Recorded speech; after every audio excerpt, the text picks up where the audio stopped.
American heavyweight Jarrell Miller has had a turbulent few years in the heavyweight division, from failing PED tests ahead of what would have been a maiden title shot, to confronting Anthony Joshua at the DAZN USA launch.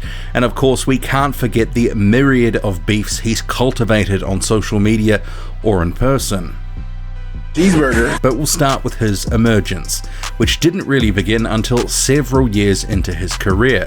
And in part, that was because from the start of Miller's career in 2009 until 2014, he was splitting time between boxing, kickboxing, and even had one pro Muay Thai fight.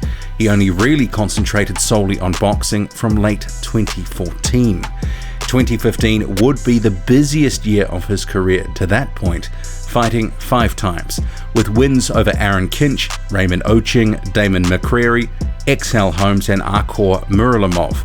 He would end that year 16-0, while 2016 would bring minor step-ups in competition: Donovan Dennis, Nick Guivas and Fred Cassie.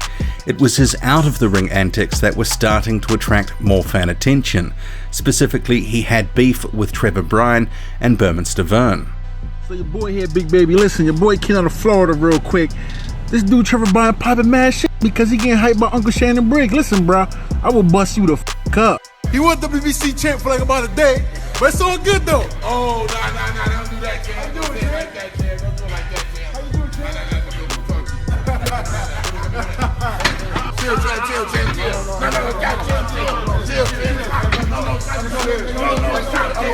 Chill, What's up?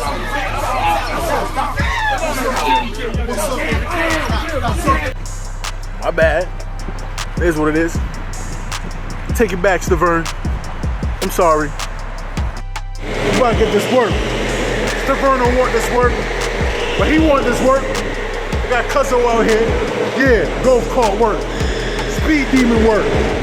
Miller, after his fight with Nick Guivas, also made a point to put the champions of the day, Deontay Wilder and Anthony Joshua, on notice. He ain't from Alabama though. We gotta take the A-L of Alabama and take the A's out and put a B. Okay, he a bum. You from Bumptown. I don't knock your lights out. And I ain't forget about Anthony Joshua either. He talking all that smack about Brazil over there. Brazil ain't got no heart or no nuts. But I bet you won't talk to me like that. I'll make you swallow your goddamn teeth. Call my name.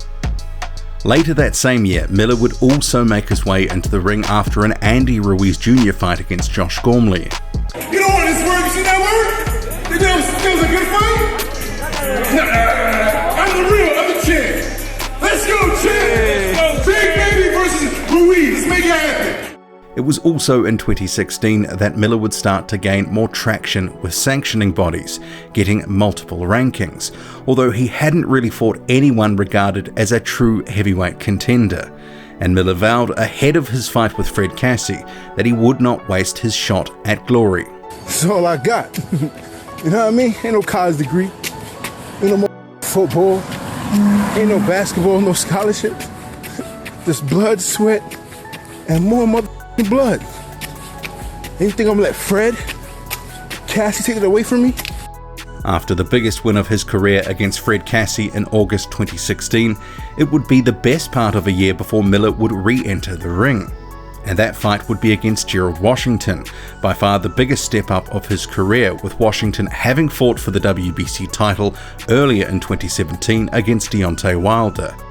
It was with this fight, on a bigger stage, being on the Mikey Garcia and Adrian Broner undercard, where Miller started to gain more traction and enter the broader consciousness of boxing fans' minds.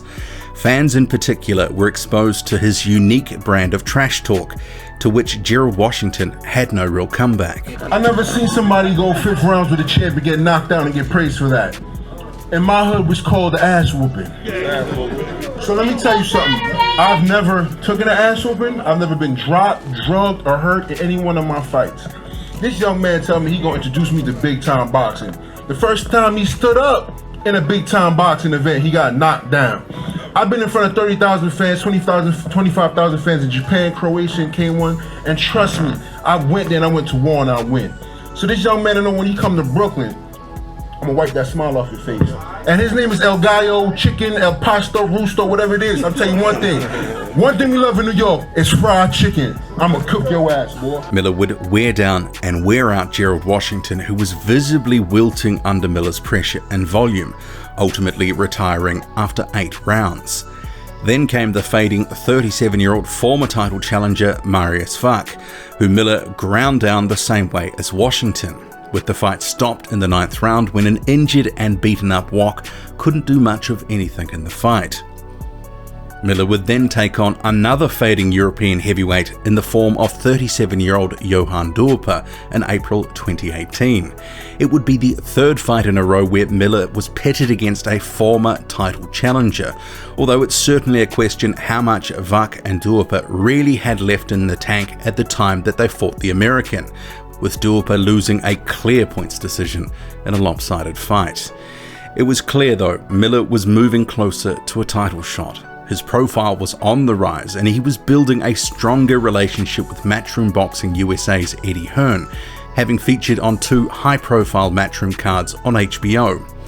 He would then sign a 3-fight deal with Matchroom USA to appear on the fledgling US Armour streaming service DAZN, and he made sure to make the most of an opportunity to confront Anthony Joshua at DAZN's official launch event. Shut the f*** and get off the stage, little bitch, little bitch.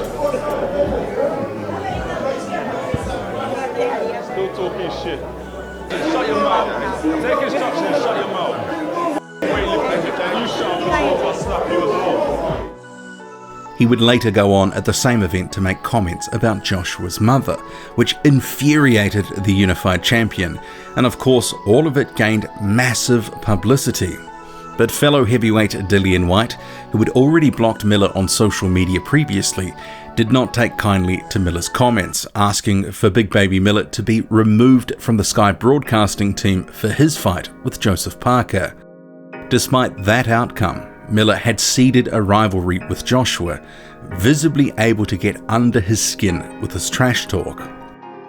It was about the same time Miller was ordered to take part in an IBF final eliminator against Kubrat Pulev, but in the end, he refused to travel to Bulgaria for it. Pulev's situation is a serious situation, but I can tell you now, I'm not going to Bulgaria.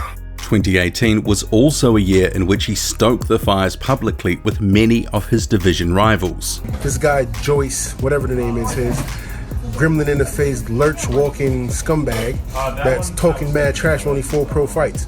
First of all, nobody's gonna fight you because your company did call. Yes, they did. We got a call from Richard Schaefer, and they not gonna put no money up for you because you're $5. Lame.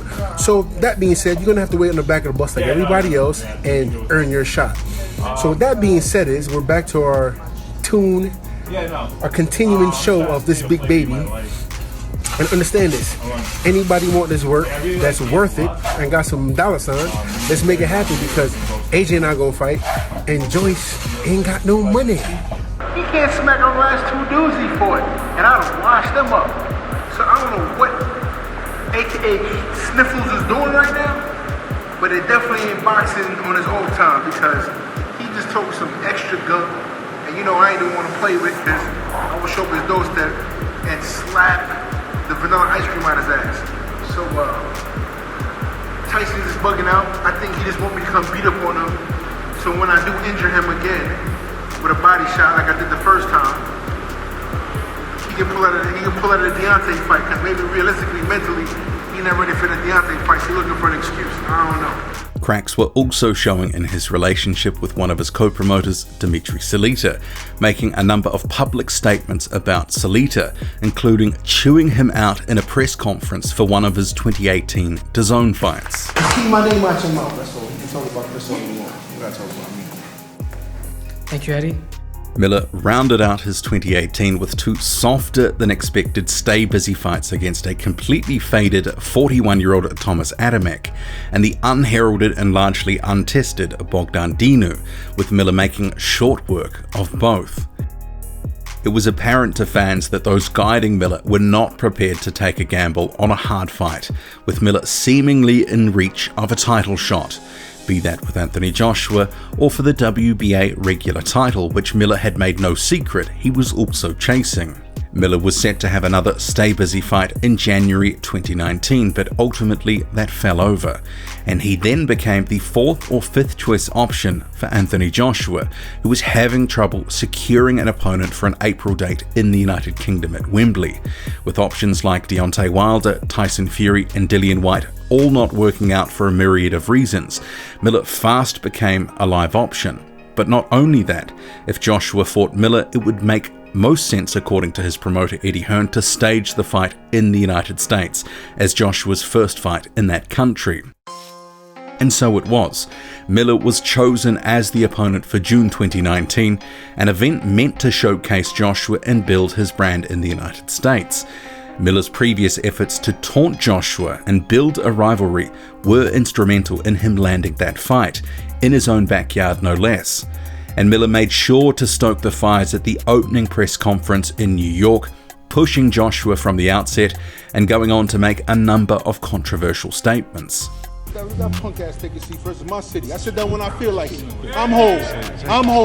Ain't nobody dictate to me. I told him the minute he signed that contract, it's gonna be rated up. I hold my mouth long enough. I'm freaking home. Remember I told you that. Ain't nobody gonna dictate to me. I starved on these streets, lived on these streets, eat off these streets. You don't come in and tell me I'm not a dog. He talking about jungle booze. What drug he talking about? We're talking about something I was in a pre-workout. This mother has fucking use exemptions for testosterone, all kind of shit. Like, get out of here, be like, I've been doing my research on you. Who comes out of Olympics at 220 and go to 240 in a year? Like, get out of here, B. You sound like a dickhead. I know bodybuilders don't even put 20 pounds of muscle on in a year. This is cheeseburgers, my mother. Cheeseburgers right here. It took me 7 years to put this weight on. I can see. Not in 1 year. Yeah, your mom like a big belly chubby dude. So stop it, Fab. Stop it. You're not gonna tout me. You're not gonna punch me. You're not gonna beat me. So stop it. It was about 6 weeks or so out from the Joshua fight when news hit that Miller had failed a PED test, with GW1516 reportedly in his system. That substance would aid in fat burning and endurance. Initially, Miller denied he'd taken anything, saying in a later deleted statement that he would be vindicated. But a second test and a third failed test followed shortly after the first. EPO and human growth hormone, which can only be injected, were detected in his system. Miller then released a video statement about the situation, which cost him the Joshua fight. I messed up. I made a bad call. A lot of ways to handle a situation, I handle it wrongly, and I'm paying a price for it. I missed out on a big opportunity, and I'm hurting on this side. You know, my heart is bleeding right now. I hurt my family, my friends, my team, my supporters, but I'm gonna own up to it. I'm gonna deal with it. I'm gonna correct it. A few weeks later, he would again release another video message in an effort to shift the narrative. Listen, don't believe everything you hear, but we got a lot of great interviews and information coming out real soon. I want you guys to check it out and listen. Shout out to Andy Ruiz if he gets to fight. What else can I say, man? This is the sport of boxing. A lot of people want to point the finger. Remember, you got 4 pointing right back at you. Or is it 3? Miller's disappointment at torpedoing his own title shot was capped off on June 1st, 2019, when Andy Ruiz Jr. pulled off a massive upset win over Anthony Joshua. Miller posting a clip of himself. The message was clear. That could have been him, and not Ruiz, had it not been for his own actions. Weeks later, in a clear effort to attempt to rehabilitate his tattered image, Miller would do a sit-down interview with IFL TV to explain his side of the story, going on to say, and I quote, "This was a one-time mistake. This was an accident." He went on to explain 2 substances that had to be injected were from a medical procedure for an injured elbow, and he had bad advice and it was a bad call for his injury. Miller also said he was trying to account for how the GW1516 came into his system, and to this day there has not been a proper explanation in relation to that. But there was no real punishment for Miller, as ahead of what would have been the Joshua fight, Miller's boxing license with the New York State Athletic Commission had lapsed, so they could not sanction him. Miller did though receive a slap on the wrist from the WBA and WBO, being dropped from their rankings. The WBA stipulated it would be for a minimum of 6 months, and after which time he would have to provide VADA testing results to regain entry. Miller would not fight in 2019, and he was cast adrift by Matchroom promoter Eddie Hearn, although later Miller would cozy up to Hearn at an event in New York, saying he wanted to come home. At the same event, he also smacked a drink from the hand of a heckler. Have respect. Have respect. Have respect. Have respect. I ain't the other boxing niggas out here, man. Have respect. Dealing with my own shit. Staying in my own lane. Focus on what I need to be focused on. And a lot of people talk shit. It is what it is. A lot of you boxing mofos talk a lot of. Some of y'all, I give a pass to because we had conversation. And some of y'all just, even when I ignored it, I still running your mouth. I'm just letting you know. If you talking shit and you talking about my name, I'm gonna be so disrespectful. So disrespectful. I'm just like, you know this right now. I've made peace with a lot of y'all, but I'm telling you, if you bring my name up, prepare for this heat all day long. Because you know, I bring the same energy on social media and in person. We can bang the fifth any day, believe that. But if you're not ready for that, keep my goddamn name out your mouth. Miller's co-promoter Dimitri Salita of Salita Promotions, who was still involved in Miller's career, would also initiate legal proceedings against Miller to be made whole for the millions of dollars that it had lost as a result of Miller's doping violations, and that's via a legal letter. In late 2019, there were reports Top Rank was interested in signing Miller, and the rumours persisted into 2020, and eventually Miller was added to their roster. Top Rank boss Bob Arum stated he didn't want Miller to come back in the ring before May 2020 because he wanted it to appear Miller had sat out an appropriate length of time for his 2019 testing failures. Arum also implied publicly that the so-called street guys that Miller had been working with were responsible for Miller's testing issues, although that argument seems a little thin, especially given Miller claimed a medical procedure was responsible for the HGH and EPO being in his system. Miller himself has reflected on what happened back in April 2019 and subsequently. Yo, just driving, just thinking about, everything I've been through the last year, man.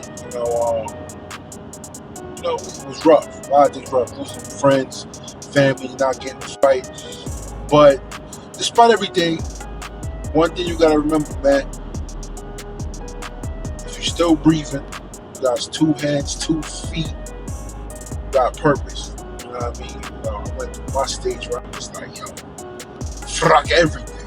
You know what I mean? But like I said, man, you gotta pick yourself off or brush yourself off. There can be no denying Jarrell Miller has had about as much drama in his career as any other heavyweight active today. His first Top Rank fight has been delayed due to the coronavirus pandemic, but he will set forth in the ring again. And given there is now some suspicion over his previous fights due to his 2019 PED antics, fans are interested to see whether Miller will have the same engine that saw him come forward round after round, throwing an unusually high volume of punches for a fighter his size. While he's got work to do to win fans back, I'm sure people will be tuning in to see if he's like his old self, or otherwise.